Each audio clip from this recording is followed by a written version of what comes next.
నమస్తే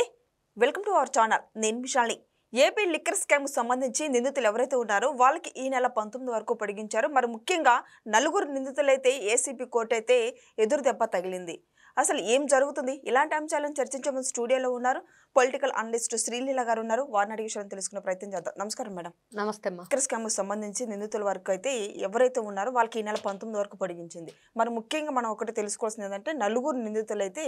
ఏసీబీ కోర్టులో ఎదురు దెబ్బ తగిలింది వాళ్ళకి డిస్మిస్ చేసేసింది వాళ్ళు ముందస్తు బెయిల్కి వెళ్ళింది మరి మొత్తానికి ఇంకేం జరగబోతుందంటే ఏం చెప్తారు మేడం అంటే ఇక్కడ దీంట్లో వీళ్ళకి ఆ మధ్య డిఫాల్ట్ బెయిల్ ఇచ్చి బయటికి పంపించారు మరి ఇప్పుడు మనం చూసాం చెవిరెడ్డి భాస్కర్ రెడ్డి కూడా తన సహనిందితులైన ఎవరైతే ఉన్నారో వాళ్ళిద్దరి మీద కూడా ఇంప్లీడ్ పిటిషన్ వేశాడు వాళ్ళు ఎక్కడా కూడా వాళ్ళు ఒకవేళ అప్రూవర్గా మారినా కూడా బయటికి వెళ్ళటానికి లేదని అంటే వీళ్ళు దొరికిపోతారని ఇట్లాగా ఇప్పుడు ఎవరైతే బయట ఉన్న వాసుదేవరెడ్డి ధనంజయ రెడ్డి కృష్ణమోహన్ రెడ్డి బాలాజీ గోవిందప్ప వీళ్ళందరి కూడా బెయిల్ క్యాన్సిల్ చేయటం వాళ్ళని కోర్టుకు లొంగిపోవాలని ఆదేశాలు అంటే వీళ్ళు ఇక్కడ ఒకటే సిట్టు ఎంత వేగవంతంగా వీళ్ళ గురించి ఏదైతే నిజాలు బయటకు తీస్తుంది విచారణ జరిపిస్తుంది అదేవిధంగా వీళ్ళు బయట ఉండటం వల్ల ఎవరికైనా ప్రాణహాని ఉందా లేకపోతే వీళ్ళకే ప్రాణహాని ఉందా మరి వీళ్ళు జైల్లో ఉండటమే సేఫ్ వీళ్ళ ప్రాణాలకి హాని లేకుండా అసలు ఏదైతే ఈ కేసు కూడా త్వరగా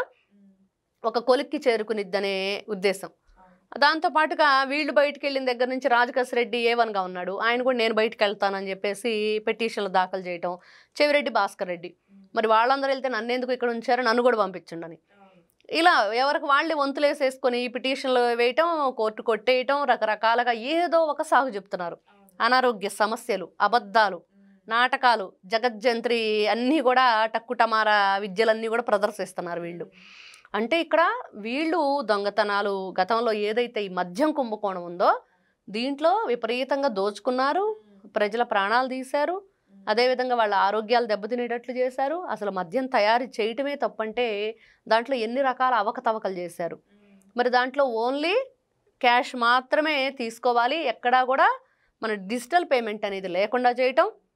అన్నీ తెలిసి మరి దాంట్లో అన్నిటికీ ప్రత్యక్ష సాక్షిగా ఉంది విజయసాయిరెడ్డి వాళ్ళ ఇంట్లోనే 2 సార్లు కూడా వీళ్ళు మీటింగ్ కండక్ట్ చేయటం మరి దాంట్లో మిథున్ రెడ్డి అసలు నాకు ఏమాత్రం సంబంధం లేదని చెప్పిన వ్యక్తి మరి ఆయన ఎన్నో సందర్భాల్లో ప్రెస్ మీట్ పెట్టి నాకేం సంబంధం లిక్కర్ స్కామ్తో నా పేరు ఎందుకు ఇన్వాల్వ్ చేస్తున్నారు అడిగిన వైనం మరి చివరికి ఏం జరిగింది విజయసాయిరెడ్డి వచ్చి ఏం చెప్పాడు ఇదిగో మరి మా ఇంట్లోనే పెట్టాము మిథున్ రెడ్డి కూడా వచ్చాడని మరి ఎవరైతే ఆ రోజున ఎక్సైజ్ శాఖ మినిస్టర్గా చేసిన నారాయణస్వామి ఆయన కూడా చాలా గత అసెంబ్లీ ఏదైతే వాళ్ళు అధికారంలో ఉన్నప్పుడు అసెంబ్లీలు చూస్తే నారాయణస్వామి గారు చేసిన మాటలు ఆ పరుష పదజాలం ఈ విధంగా మాట్లాడొచ్చా అంటే వాళ్ళకున్న రాజకీయ అనుభవం కానివ్వండి వాళ్ళ వయసు కానివ్వండి ఎదుటి వాళ్ళకి గౌరవం ఇచ్చి పుచ్చుకోవాలనే మినిమం కామన్ సెన్స్ అనేది లేకుండా వాళ్ళు ప్రవర్తించిన తీరు మరి ఈ రోజున నాకు 75 సంవత్సరాల వయసు మరి నేను అధికారుల దగ్గరకు రాలేను మీరే మా ఇంటికి వచ్చి విచారించండి అని చెప్పి కోరిన వైను అంటే ఇక్కడ వాళ్ళ ఇంటికి వచ్చి విచారించిన తర్వాత ఆయన దగ్గర ఉన్న ఫోన్లు వీళ్ళు తీసుకోవటం ఆ ల్యాప్టాప్లు కలెక్ట్ చేసుకోవటం దాంట్లో ఉన్న డేటా ఏదైతే ఉందో దాన్ని వీళ్ళు చూస్తే అసలు ఎవరితో ఫోన్లు మాట్లాడారు ఏ ట్రాన్సాక్షన్స్ అమౌంట్ జరిగింది ఇవన్నీ కూడా ఇంకా రావాలి ఇప్పుడు వెంకటేష్ నాయుడు ఉన్నాడు వెంకటేష్ నాయుడు ఫోన్ గురించి ఇంతవరకు మనం మళ్ళీ ఎక్కడ కూడా వినలేదు అది ఓపెన్ చేస్తే దాంట్లో చాలా కీలకమైన ఆధారాలు వస్తాయనేది గత కొద్ది రోజుల క్రితం మనం చెప్పుకున్నాం కానీ ఇంతవరకు అది జరగలేదు దానికోసం వీళ్ళు ఏం చేశారు ఆ ఫోన్ ఓపెన్ చేయడానికి వీల్లేదని వెంకటేష్ నాయుడు భార్య చేత కూడా ఆ రోజున పిటిషన్ వేయించారు కానీ ఇక్కడ ఏం చెప్పింది కోర్టు అసలు మీ పర్సనల్ విషయాలు ఏమి బయట పెట్టట్లేదు కదా కేవలం కేసుకి ఏదైతే అనుసంధానంగా ఉంటే అవి మాత్రమే బయట పెడతామని చెప్పటం అంటే ఒక కేసులో ఈ రోజున ఇంకా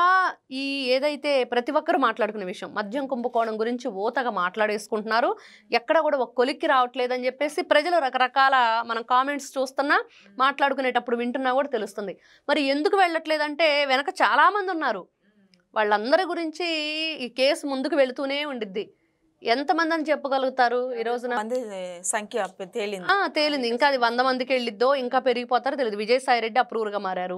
ఆయన ఏ విషయం కూడా ఇంతవరకు చెప్పట్లేదు అతను ఏం చెప్పాడు అప్పట్లో విక్రాంత్ రెడ్డి చెప్పాడు సుబ్బారెడ్డి కొడుకు ఉన్నాడని మరి తర్వాత చూస్తే వెంకటేష్ నాయుడు చెవిరెడ్డి భాస్కర్ రెడ్డి వాళ్ళ కొడుకు మోహిత్ రెడ్డి ఎంతమంది ఇన్వాల్వ్ అయ్యి ఉన్నారు దీంట్లో మరి వీళ్ళందరూ కూడా ఏ విధంగా ఈ డబ్బుని ఈ మనీ రూటింగ్ ఏంటి మనం చూసాం అనిల్ చోక్రా మరి అనిల్ చోక్రాకి అసలు ఎవరి ద్వారా అనిల్ చోక్రా పరిచయం అయ్యాడు వీళ్ళంతా కూడా ఈ డబ్బు దాదాపుగా ఆ రోజున 72 కోట్ల రూపాయలు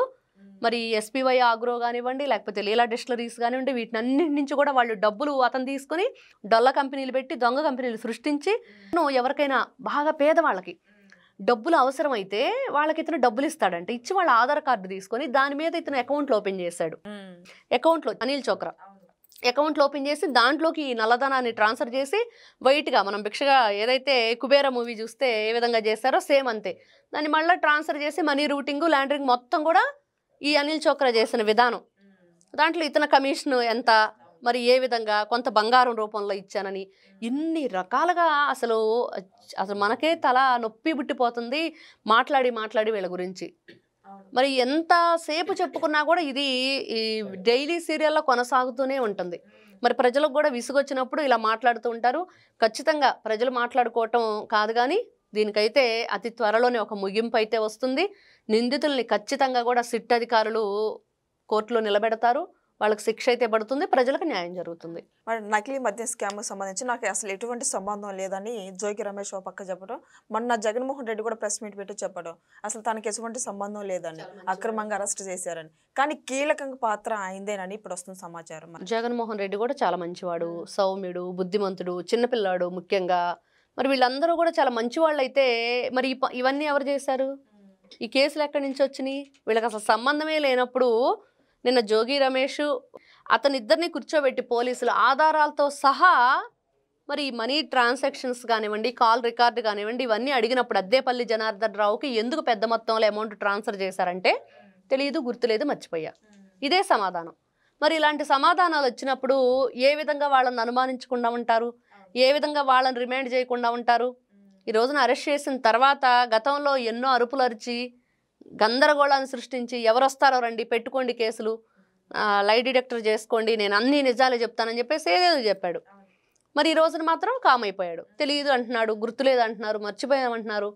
మరి ఈ విధంగా ఉంది. ఈ రోజున జగన్మోహన్ రెడ్డి గారు మాట్లాడే మాటలకి మెడిసిన్ అయిపోయి మాట్లాడుతున్నాడు అనుకోవాలి తప్పించి ఆ మాటలకు అర్థం లేని మాటలు అవి.